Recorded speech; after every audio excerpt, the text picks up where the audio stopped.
queria fazer um teatro botando o negro, botando essas referências, uma coisa para turista, para inglês ver, uma coisa folclórica. Eu queria ir na raiz, no fundo mesmo. Então eu me cerquei, a gente se cercou de muita gente que tinha mesmo a base da sua vida e da construção da sua identidade nessas raízes. A gente queria falar da racialidade, a gente queria falar do negro, da condição do negro, da representação do negro no teatro, na cena, principalmente brasileira, mas como essa história se torna social, porque ela é social. Você vai na margem da sociedade, ela é social, ela está ali e não tem como escapar disso. Eu acho que o papel do teatro negro contemporâneo tem sido exatamente esse, quer dizer, transitando por diversas camadas, diversos tecidos discursivos. Agora, se a gente não conseguir transformar isso numa poesia de cena, não vai adiantar, porque o nosso discurso vai ser inócuo. E o que a gente percebe hoje no teatro negro brasileiro é essa profunda preocupação estética, no bom sentido da palavra. O princípio nosso é fazer teatro com atores negros, para um público que permeia isso, não necessariamente que o público seja um público negro, mas um público interessado nesse assunto. A experiência de ser negro no Brasil é uma experiência única. Nós temos que encontrar aqui, no seio da nossa população, as maneiras de enfrentar isso. Tenho certeza que o que Abdias propôs no seu teatro negro, hoje já estaria atualizado. E a resposta para isso é o que estão produzindo os grupos de teatro negro brasileiros hoje, que nós estamos reunidos em forma de fórum, estamos dialogando. Então, os grupos estão dando uma resposta para a nossa sociedade. Eles estão produzindo sua própria dramaturgia, estão dialogando com o nosso tempo.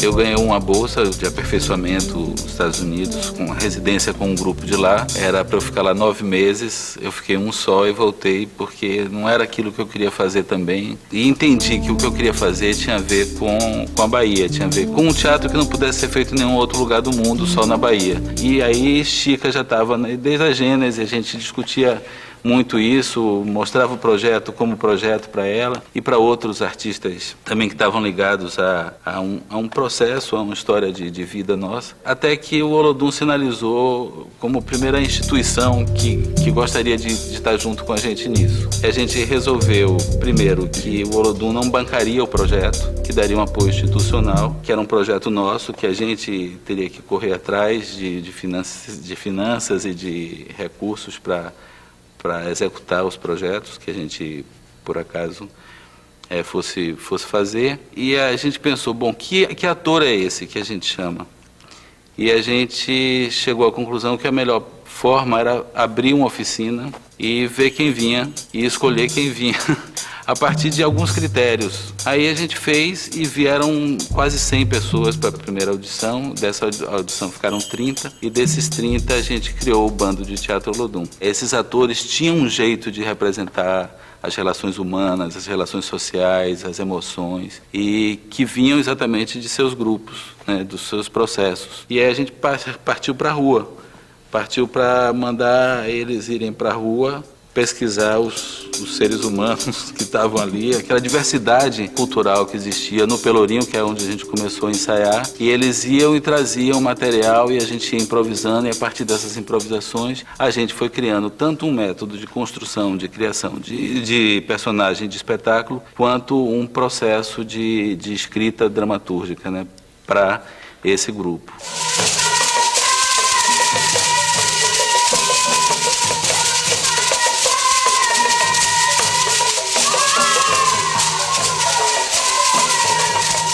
Sempre a gente trabalhou muito com música, sempre trabalhou muito com dança. Então sempre foi um teatro muito permeado dessa expressão que é muito viva aqui no Brasil e especialmente aqui na Bahia. Então as audições também eram feitas nesse sentido, né?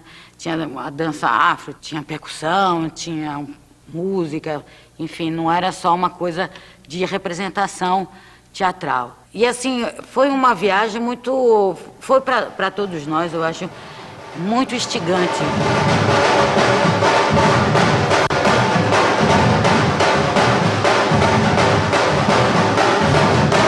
Bem, pessoal, nós estamos aqui na Praça José de Alencar, mais conhecida como o Pelourinho, né? Isso aí que você chama de Pelourinho, né? Pelourinho, a senhora não sabe o que é Pelourinho, não sabe o Pelourinho, não? Mas essas casas tudo sujas e tortas desse jeito. Aí a gente foi, montou o primeiro espetáculo, que era essa nossa praia. Uma coisa completamente diferente, porque a gente tinha que ir pra rua pesquisar personagem. Saia pelo Pelourinho, pesquisando personagem. Sair pelo Pelourinho pra minha mãe era terrível. Você vai circular no Pelourinho que só tem prostituta, não sei o quê. Mesmo assim eu fui, me joguei. Na época tinha muito cortiço. Então a gente conversava com as pessoas, entrava nas casas e ia fazendo a pesquisa. A gente trazia muita coisa, que depois ia sendo transformada, mas era um batalhão. Você tinha o ator do bando. Ontem e hoje, ele fica com a anteninha aqui ligada, porque você tem que captar tudo. Era muita coisa, muita informação.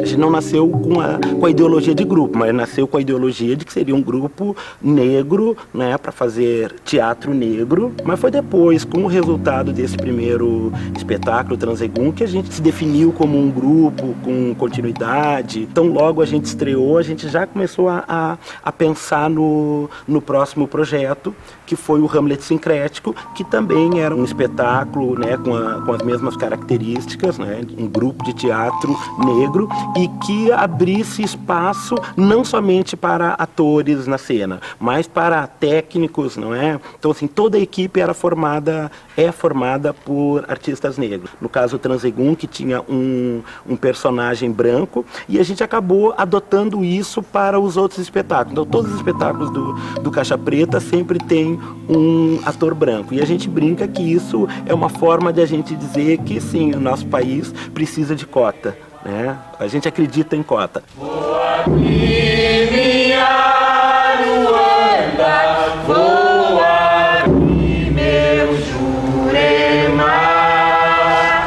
com a licença de mamãe Oxum e nosso pai Oxalá.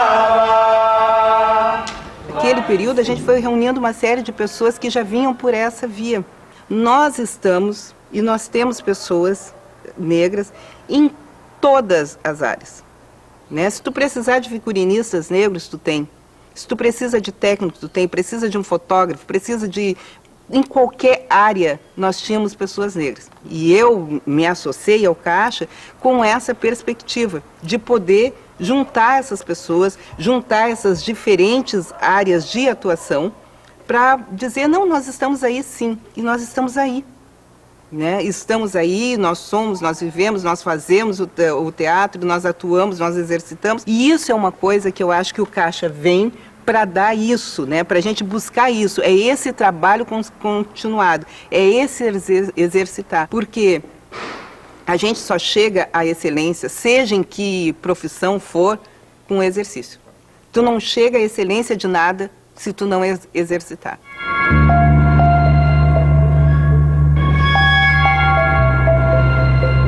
Aqui na Universidade de Brasília, eu estava concluindo a minha graduação em interpretação teatral, então eu passei a minha graduação fazendo vários questionamentos sobre a personagem negra no teatro. Eu concluo a minha graduação com um espetáculo chamado Uma Boneca no Lixo, que foi em 1998, dirigido por Hugo Rodas, e dá-se aí então o surgimento do grupo Cabeça Feita. Eu fazia 12 personagens e esses personagens eles procuravam de alguma forma mostrar, né, como é que as personagens negras elas apareciam na nossa sociedade, né, de forma crítica, utilizando bastante a ironia, onde eu quis abordar essas dificuldades que eu vivi durante a minha graduação. 1974. Um hospital na cidade de São Paulo. Em qualquer lugar da grande São Paulo. Uma enfermeira oriental encontra, dentro da lata do lixo, uma criança negra. Eu passei a minha graduação, era bacharelado em interpretação teatral, sendo colocada para fazer determinados tipos de personagens. Que personagens? Ou eu fazia a mulata gostosa, fiz várias, ou eu fazia os homens, porque de alguma forma os professores falavam: não, você tem mais tônus para fazer os homens. E quando eu queria fazer a Julieta, por exemplo, de Shakespeare, ninguém me deixava, porque dizia: não, você tem muito tônus para fazer a Julieta de Shakespeare. Acontece que também lá na minha escola ia ter uma peça de teatro. E a professora ela me disse que tinha um papel muito especial pra mim. Cheguei na minha casa e contei pra minha mãe. Ela fez um vestido bem bonito, todo azul, com babadinhos e fitinhas de renda. Só que quando eu cheguei na escola, a professora me disse que eu ia fazer papel de bruxa, que eu podia até pegar na vassoura pra sair voando. E no espetáculo Uma Boneca no Lixo, eu vou justamente incorporar todos esses estereótipos, né? Que a proposta do Cabeça passa por aí. Não vamos desistir dos estereótipos, vamos trazer os estereótipos para a cena e vamos mostrar como eles são e brincar com esses estereótipos, e através desses estereótipos vamos tentar construir outras coisas. Porque eu fui a primeira negra a concluir o curso de artes cênicas aqui na Universidade de Brasília. Outros estudantes negros começaram a se matricular no curso de artes cênicas. E em 99 eu começo a abordar as pessoas no departamento: olha, eu tenho um grupo, que na verdade era eu o grupo, né? Eu tenho um grupo que eu queria saber se você está interessado em participar, nossos ensaios são nesses dias e tudo mais. E a partir daí a gente nunca parou nesses 12 anos, né? Fez uma caminhada política e artística que a gente chama de artivista, né? É uma arte e ao mesmo tempo é uma perspectiva política também de afirmação da nossa identidade.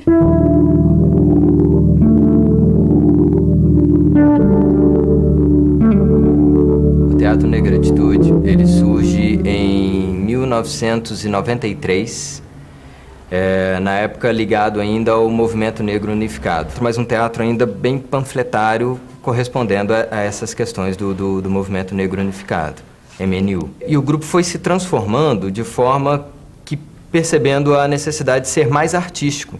Não que a gente tenha abandonado os princípios que fundaram o grupo, de trabalhar com negritude, mas de cada vez mais fazer o nosso discurso através da arte. E a gente foi se profissionalizando, investindo no ator, investindo em equipe. A gente, durante muito tempo, utilizou um espaço público que são os centros culturais. Centro Cultural Lagoa do Nado, próximo daqui. Com o tempo, os anos vão passando, você vai acumulando baús e material, e instrumentos e histórias, e isso já não cabia mais num lugar que era público. A gente procura um galpão, mesmo para ensaiar e guardar as nossas coisas. E aí, quando a gente chega, a comunidade começa a perguntar: o que vai ter aqui? E aí a gente respondia: não, aqui é um galpão de um grupo de teatro. Aí já se espalhava a notícia assim: vai ter teatro! E aí a gente acabou assimilando isso e se tornando mesmo um espaço cultural, que hoje a gente chama de Espaço Cultural Cortição, também reconhecido atualmente como ponto de cultura, já pelo Ministério. Complementar também, o espaço físico, né, Cortição, foi criado em 2007. E esse espaço, além de abrigar essas oficinas, a gente recebe outros projetos aqui, né? O projeto do Arte da Saúde, que é ligado à prefeitura, que é recebido aqui, tem oficinas de música. O Marcos também ministra uma oficina de música à noite para a comunidade, toda segunda-feira. A gente recebe também um projeto que é de cinema, Cineclube de Quebrada, que acontece aqui uma vez por mês. Então, assim, é aberto à comunidade, né? Oferecido pipoca também. Então, os meninos já chegam, já sabem que tem filme. Esse eu não quero ver, não.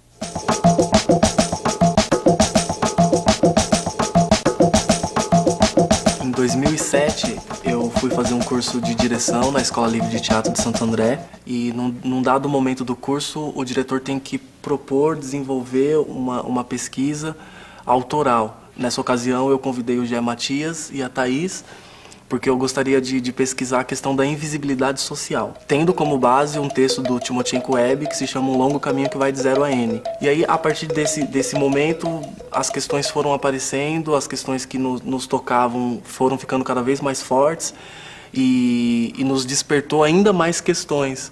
Esse primeiro trabalho com essa premissa da invisibilidade social em cima do texto do Timó. E aí a gente conversando, achava interessante continuar a pesquisa e conseguir trazer mais artistas negros interessados, e a gente formou de fato o Coletivo Negro a partir desse momento, tendo como norte principal essa pesquisa de como a racialidade pode ser discutida e dialetizada e questionada e celebrada em cena, e iniciou dessa forma.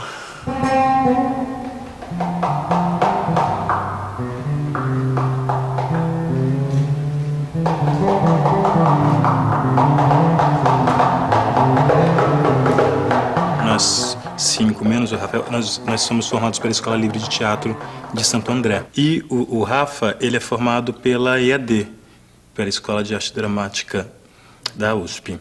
E aí, na realidade, quando a gente se juntou, a gente tinha o objetivo, na realidade, de discutir, naquele momento, quais eram as nossas questões com a negritude, né? Questões muito particulares. A gente queria entender um pouco como era para cada ator, para cada artista, o fato de ser negro. A gente foi atrás também de pesquisar o Teatro Experimental do Negro, né? Que foi uma pesquisa para a gente naquele momento, foi muito importante, porque nós fomos atrás dos textos do Teatro Experimental do Negro, embora tenha muito pouco, né, documentado, a gente não estuda isso em escolas de teatro, né? Mas nós fomos atrás, nós fizemos exercícios em cima de alguns textos da história do Abdias, da história do Teatro Experimental do Negro, também isso foi um norte na nossa trajetória. Até mesmo a gente passou por uma série de textos da época do Teatro Experimental do Negro, que é o Prólogo para Negros... Drama para negros e prólogos para brancos. Nós nos debruçamos sobre isso e percebemos um anacronismo de alguma coisa ali que já não dizia respeito ao nosso desejo contemporâneo de colocar o negro em cena. Então a gente percebeu que a gente precisava, na verdade, dentro desse trabalho de ponto de vista, construir uma dramaturgia. A gente procurou, na nossa pesquisa, produzir um material que viesse de mãos dadas com a vivência, realmente com a nossa vivência pessoal, que a gente entende que está encaixada com uma vivência coletiva e que, em certos momentos, é muito díspare da década de 40, da década de 50. Os problemas hoje são outros. O negro hoje é outro, né? Essa nova classe média. São todas questões muito novas e que traz um outro imaginário, traz uma outra postura, pede uma outra postura do negro. Todas as políticas de afirmação que estão acontecendo, né, da última década para cá, de uma maneira mais vertical, tudo isso interfere. Então a gente buscou mesmo falar da gente e que esperançando que, falando da gente, conseguisse ecoar de uma forma coletiva. Eu perdi o controle da situação. Se é que um dia eu tive, a corrente humana não se desfez, nem mesmo para avanço dos tratores. Foi aí que eu só ouvi os espaços. Durante esse processo desse primeiro movimento, a gente se voltou para a África, a gente se refere sim à África, mas na busca de um entendimento de uma África complexa, assim como aqui dentro nós somos complexos. Então a África é diversa. A gente tentou, durante o nosso processo, tirar a África desse lugar utópico e ideal e tentar buscar caminhos de Áfricas possíveis. A gente foi para um quilombo pesquisar e ouvir aquelas histórias para tentar encontrar esse lastro realmente dessas pessoas que têm um elo mais direto com os antepassados que vieram de lá, né, na condição de escravo. Então eu entendo que isso nos ajudou a trazer a África num outro contexto, não necessariamente nesse contexto da celebração, mas na problematização mesmo dessa diáspora, que a gente chegou lá muito com a nossa ideia idílica de um quilombo, do que poderia ser um quilombo, e encontramos pessoas muito diversas e que celebram a negritude de uma forma muito diferente do candomblé, da umbanda. Estão bastante evangelizados, na verdade, mas a consciência racial e a consciência ancestral eles preservam de um modo muito bonito.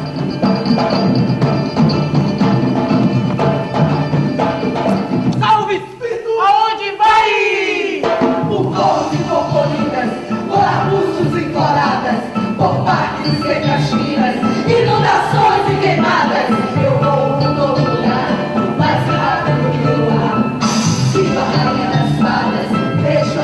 Quando a gente começou era mais difícil. Agora já existe uma dramaturgia negra, já existem muitas pessoas preocupadas com isso. É um outro momento.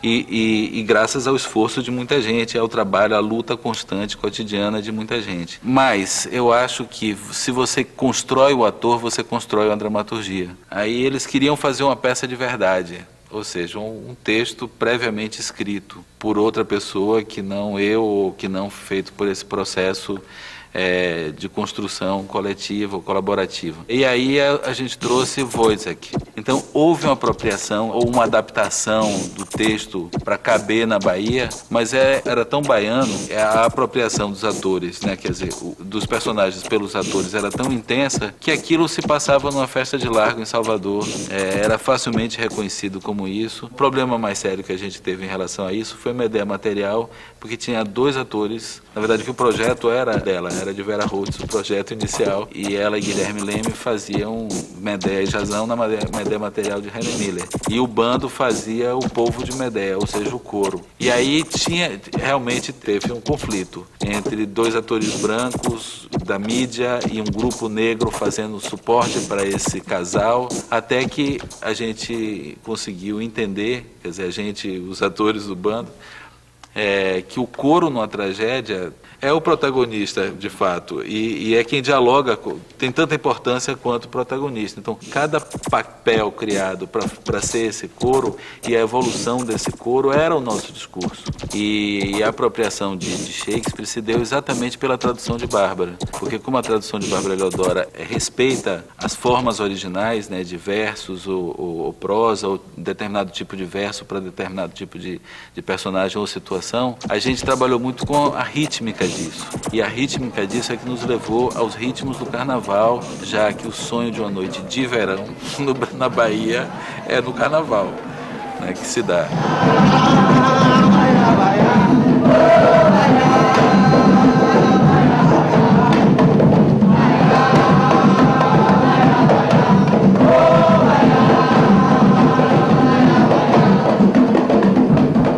O último espetáculo que a gente fez, que foi Bença, que a gente já começa a repensar esse processo de construção do espetáculo a partir do personagem.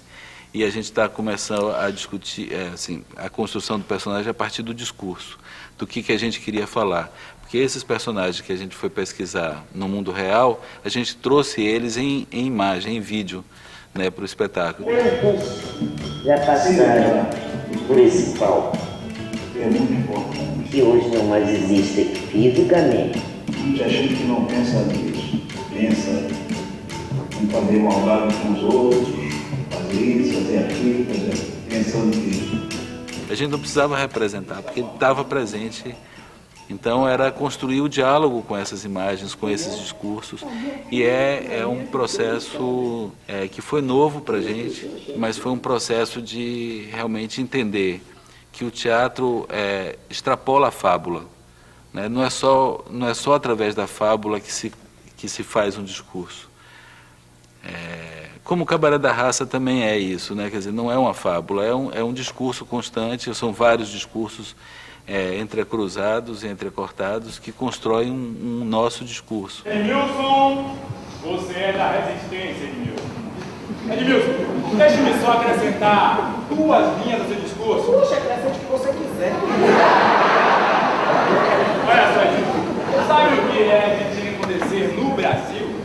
O negro discriminar o branco.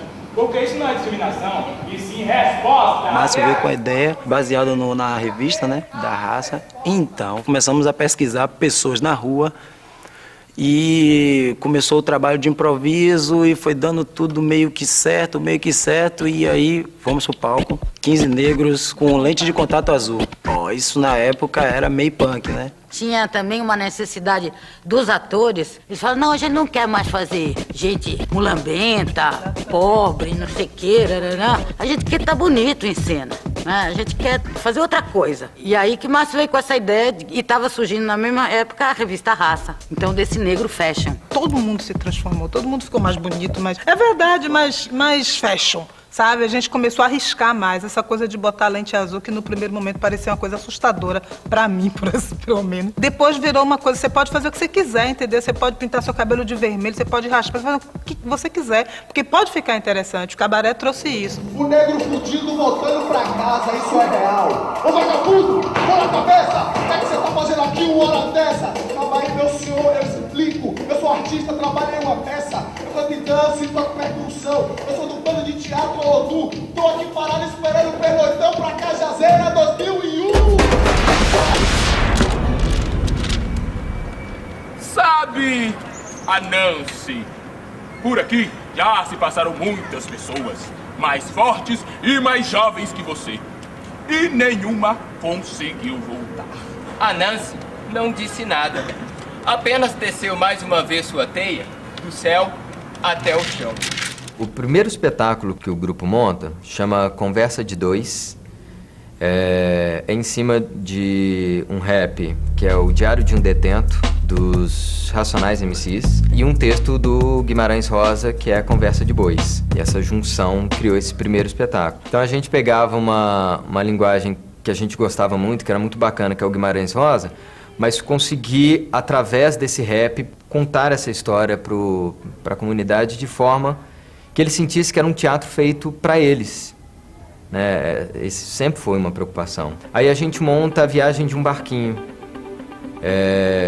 que era um espetáculo infantil, muito colorido, com muita música. Depois a gente volta um pouco para essa pesquisa da cultura afro com um espetáculo chamado Kanjaebe Mufokali.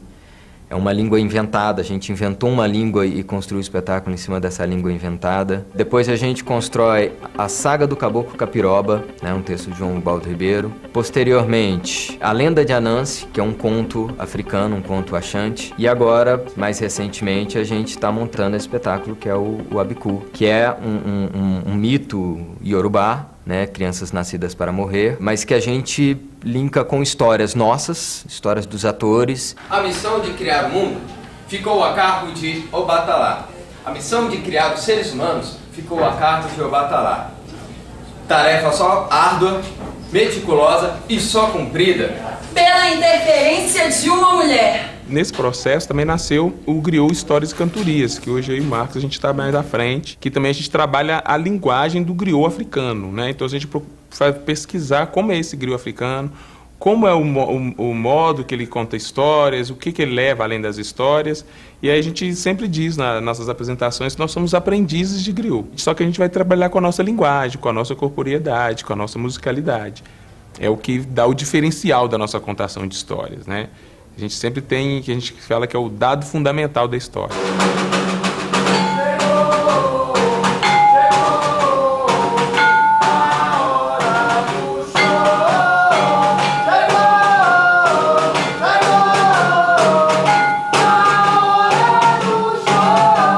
Eu tinha escutado por várias vezes, assim, coincidência ou não, a música do meu guri, do Chico Buarque. E aí eu cheguei aqui como uma inquietação, falei, Marcos, eu escutei essa música, tem isso, a gente pode pensar alguma coisa nesse sentido. A gente ficou com aquela inquietação toda e ele, outro dia, lembrou da música que tem a ver, que é Tiro de Misericórdia, né, e Gênesis, que é do Aldir Blanc com o João Bosco. As músicas se casavam nisso, nesse sentido. Nesse sentido de que eram todas duas crianças que morriam.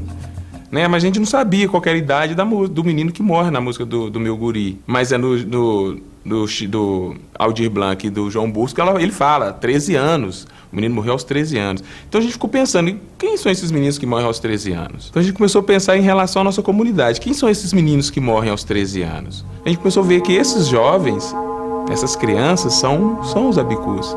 Esse termo abicu, ele é um mito iorubá. Reza que algumas crianças já nascem com esse destino. Elas vêm para modificar alguma coisa, elas vêm e propõem mudanças àquele meio, àquela comunidade, àquela família e vão embora. Então, quando o Clécio traz essas músicas, traz essa proposta,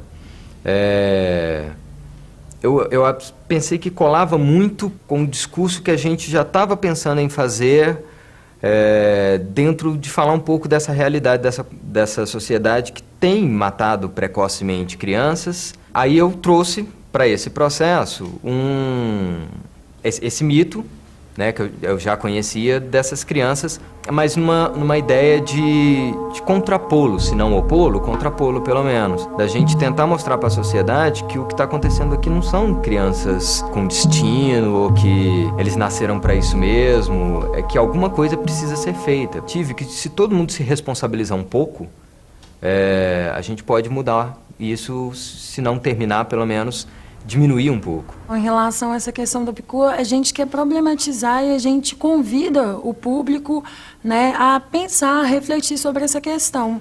Né? A gente não quer só dizer o que é esse mito iorubá, dizer estamos falando de um mito africano. Estamos falando de uma realidade que é uma realidade nossa, é uma realidade vivida desses 3 atores, né? Uma realidade do que a gente vive nessa comunidade, uma realidade do que a gente vive com as crianças que nós trabalhamos. Então a gente convida o público a questionar junto com a gente, a problematizar. Quem que são esses abicus? É causalidade do destino? Veja bem, se a pessoa está aqui e a água vem até ela, onda é uma coisa. Agora, se a pessoa adentra a água e vem afogar-se a si mesmo, você matou? Você matou? Sim. Suicídio?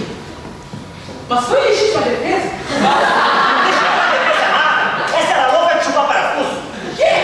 Aquela menina linda, meiga, boa filha, boa irmã. O pai dela, sim, um fanático religioso. Fanático religioso. Homem de bem, respeitador, até bonito ele é. Eu acho que foi muito importante pra gente, pro Caixa Preta, começar com o espetáculo do CUT. Eu acho que ele estabeleceu nortes pra gente, né, se entender como artistas negros. No próprio texto do Transegum já trazia essa questão, né? Era a história de um grupo de teatro negro que tinha falecido um dos atores e eles precisavam substituir. Então tinham que substituir e surgiu como proposta trazer um ator branco. Quer dizer, isso desencadeia toda uma discussão que para nós também aquilo foi muito fundamental naquele momento. Mas também a gente entendia que uma dramaturgia chamada dramaturgia universal, ela só é universal se ela pode ser feita por todos, inclusive nós, porque nós também somos universais. Então, por que a Glau não pode fazer a Ofélia? Não é? Por que a Vera não pode fazer a Rainha Gertrudes? Né? Então, a gente também enveredou nesse processo de trabalhar com clássicos. Ai, como é lindo quando você faz até o pescador chorar. Quem escuta a mãe d'água cantar, vai com ela pro fundo do mar. Vai com ela pro fundo do mar. Logo após o Antígona BR, a gente montou um espetáculo de um autor africano. Então a gente teve esse trânsito de fazer uma peça de autor afro-brasileiro, ou seja, em que as questões do ser negro, não ser negro estavam presentes, uma peça onde isso era a nossa grande ausência, ou seja, nas peças do chamado Teatro Universal, e uma peça como O Osso de Morlan, que é de um autor senegalês, Birago Diop, que a questão da afro-brasilidade não tá presente, tá? O da africanidade. Como vai? Como vai, Ofélia? Vem. Vai, ó. Ai! Tira essa máscara. Tira isso. Os 2 espetáculos, né, no Hamlet e na Antígona, falando mais do que eu fazia, que era a Ofélia, e na Antígona BR, Antígona, né, uma das Antígonas. Então, essa pesquisa durante o processo assim, de se construir o espetáculo era muito profunda e dava um norte muito grande assim a gente pegar o que aquele personagem está dizendo, o que ele tem a dizer com essa figura mítica, né? Casava perfeitamente, né, aquela figura com o personagem no qual a gente estava encenando. Então era muito rico isso, né? A gente conseguia nos ensaios com essas informações, com essa pesquisa e né, o trabalho de corpo, enfim, trazer elementos muito interessantes para a cena, no que se ia falar, nos gestos que a gente fazia. Então foi um trabalho muito rico por isso. Sopra em mim, vento do Espírito, contigo eu quero ir. Eu não sei de onde vem, nem sei pra onde vai, só sei que eu quero ir. Os textos universais, eles tanto podem ser feitos por nós, pessoas negras, como por qualquer ator não negro. Os textos, a dramaturgia negra, também pode ser feito por qualquer ator. No entanto, as pessoas não têm nem sequer o interesse de pesquisar essa dramaturgia que existe, que nós temos aí pessoas escrevendo. Mas se não formos nós, pessoas negras, a buscarmos esse texto, a discutirmos esse texto e apresentarmos para o público esse texto, outros grupos também não o farão. Então, não tenho nada contra os clássicos, acho bacana, gosto, acho legal, foi legal fazer Gertrude 10, mas é muito legal também trabalhar num texto do Pucci. É muito legal a gente saber que existe um Ângelo Flávio, é muito legal eu saber que existe um Marcos Rosa, que estão fazendo um trabalho muito bacana. Né? Então eu acho que essa também é uma função hoje dos grupos negros, dos grupos formados por pessoas negras, da gente descobrir o que é que as outras pessoas estão fazendo, o que é que as outras pessoas estão escrevendo.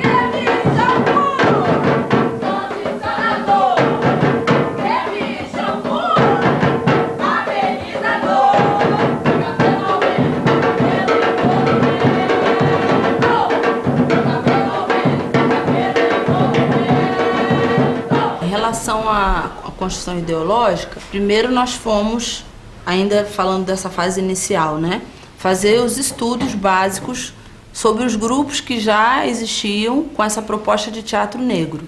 Muito rapidamente eu percebo que a estética que eu queria constituir no grupo era uma estética dentro de uma perspectiva de uma negritude brasileira.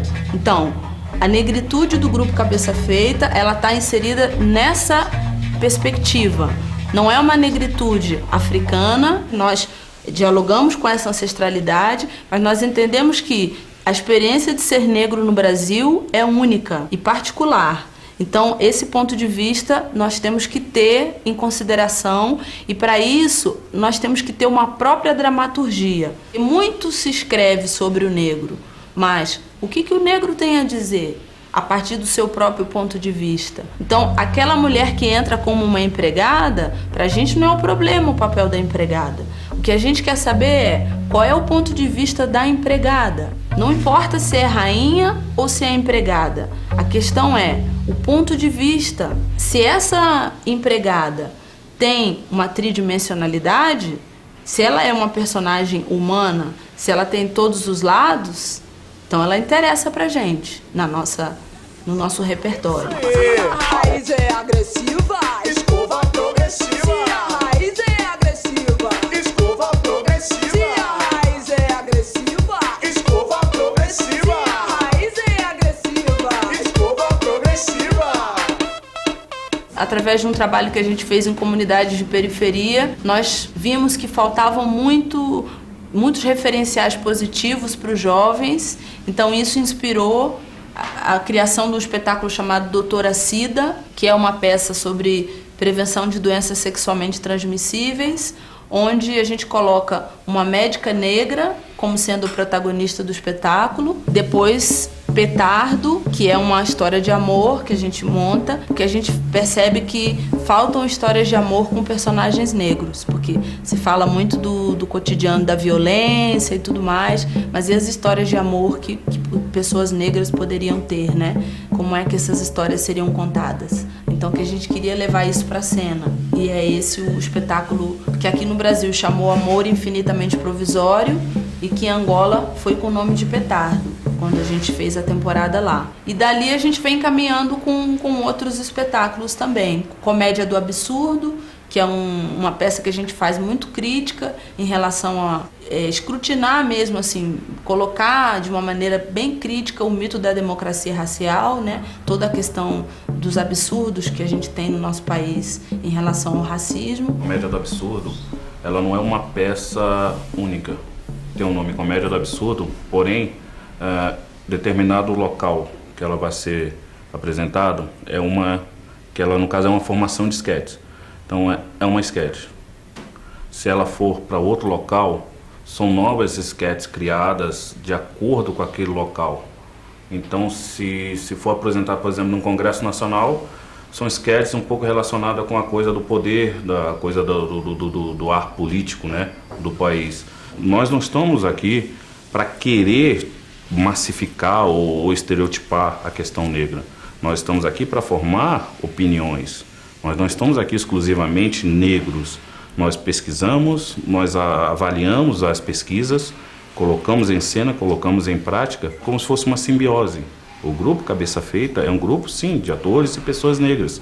Porém, ela se difunde, ela consegue ter a junção harmônica, digamos assim, com outros grupos.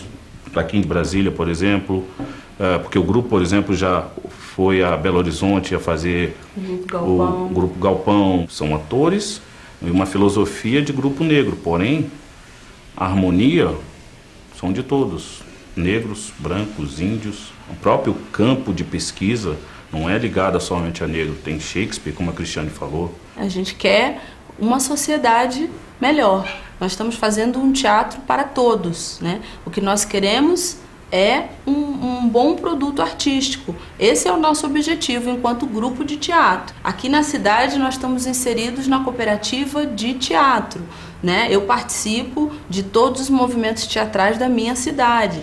Quero participar e dialogar com os artistas do meu país, do mundo, né? Não estamos inseridos num gueto. Não queremos fazer parte, né, de nenhuma forma de exclusão. Nós somos brasileiros que temos uma ancestralidade negra, mas essa ancestralidade negra, ela não diz respeito somente aos negros, ela diz respeito a todos os brasileiros. Então, quando a gente coloca essa denominação afro-brasileiro, parece que só o negro que tem que resgatar a sua africanidade. Eu acho que não. A negritude é um patrimônio nacional. A negritude faz parte da história de todo brasileiro. Eu sou uma menina negra que foi adotada por uma mãe branca, uma criança negra que foi abandonada recém-nascida. E tive o privilégio de ter uma mãe branca que cuidou de mim e que me amou, sabe? Então eu acho que isso é uma grande resposta em relação a como nós brasileiros somos. Menino, presta atenção!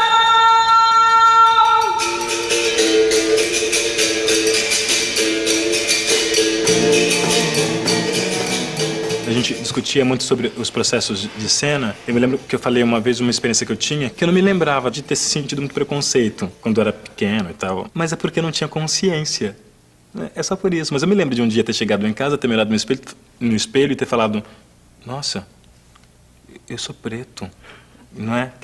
O que é maior do que... Eu não me enxergava, eu não me via em lugar nenhum, né?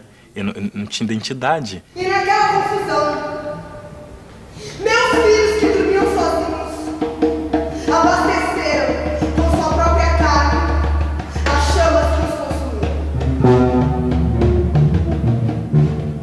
No movimento número 1, Silêncio de Depois, você vê uma personagem negra, que a Aisha Nascimento faz, que os filhos, que a prole seja branca, porque essa personagem não quer que os filhos passem pela mesma coisa, pelos mesmos sofrimentos que ela passou. É dialética, entende? Porque tem outras questões que perpassam. E aí, qual é a crítica que eu posso fazer dessa personagem? Olha a vida dessa mulher, olha o que ela não se reconheceu, olha como ela acha que ela pode mudar a vida dela. É pelo embranquecimento, onde ela se reconheceu.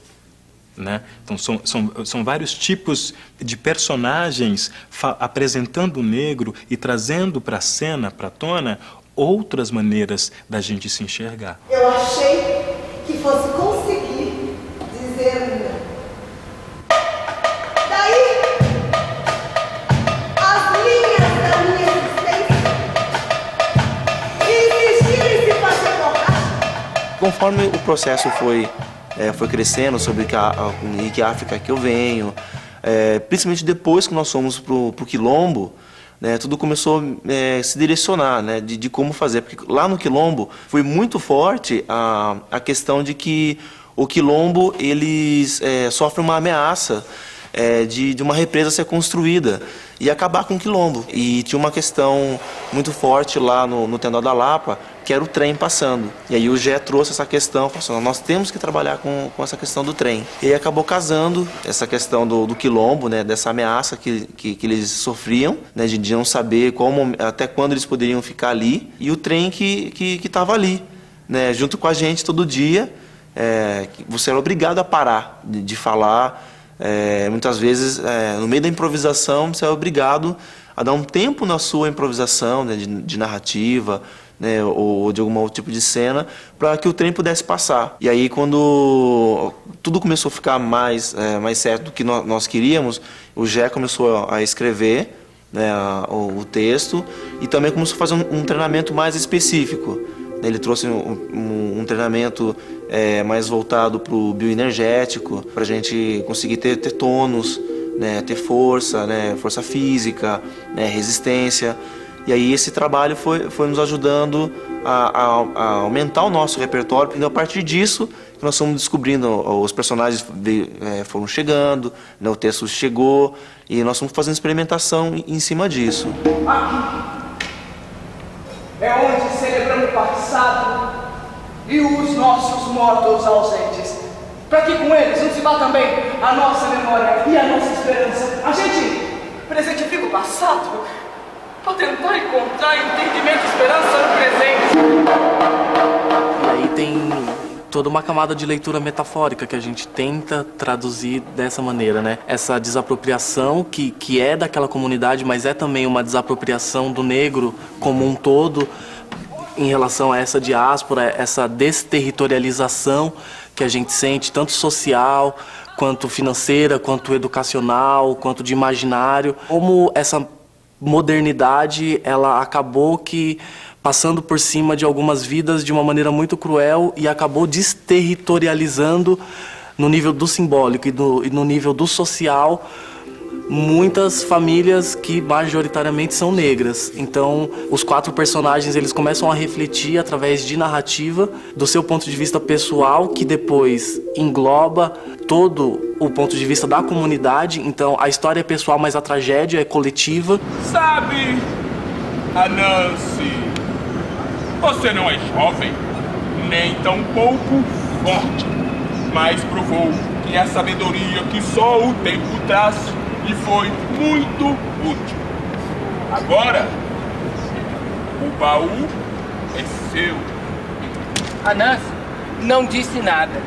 O Brasil adora estatísticas, né? E aí, quando a gente coloca essas estatísticas, a gente tem que lembrar assim, quanto tempo de história a gente tem de país? Nós somos um país novo, né? Quanto tempo de história a gente tem da abolição? E aí, depois desse processo ainda da abolição, que a abolição que a gente conhece, que a gente tem datada, é a assinatura de um documento, né? E o processo de construção dessa liberdade, quanto tempo isso tem? Linda senhora, eu a desejaria.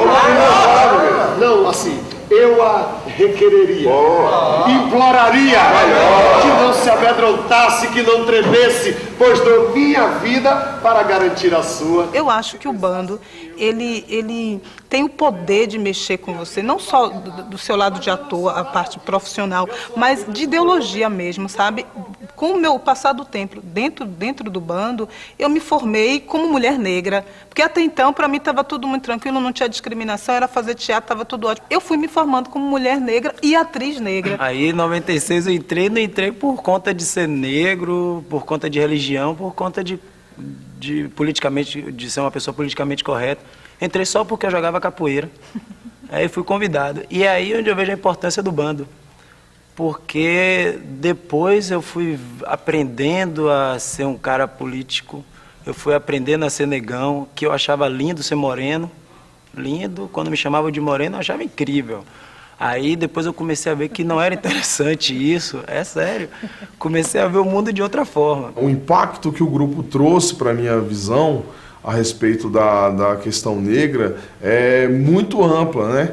Apesar de eu, durante minha adolescência, alguns anos atrás, ter começado a me envolver mais com a temática do negro, mas quando eu entrei na universidade, em 2006, eu comecei a participar do Centro de Convivência Negra e comecei a ter um contato mais profundo com a questão do negro, das ações afirmativas e as cotas, principalmente, e a questão da arte negra como um todo, não só a música que eu estava envolvido. E uma das coisas que me chamou a atenção foi exatamente a questão do Abdias do Nascimento, que eu não conhecia, né? E comecei a ter esse contato e tal, mas ao entrar pro Cabeça Feita, foi que o horizonte se abriu, né? E tem se aberto, porque são inúmeras possibilidades, não só na música, mas no teatro, na própria arte plástica, né? Na arte visual, no desenho, na literatura.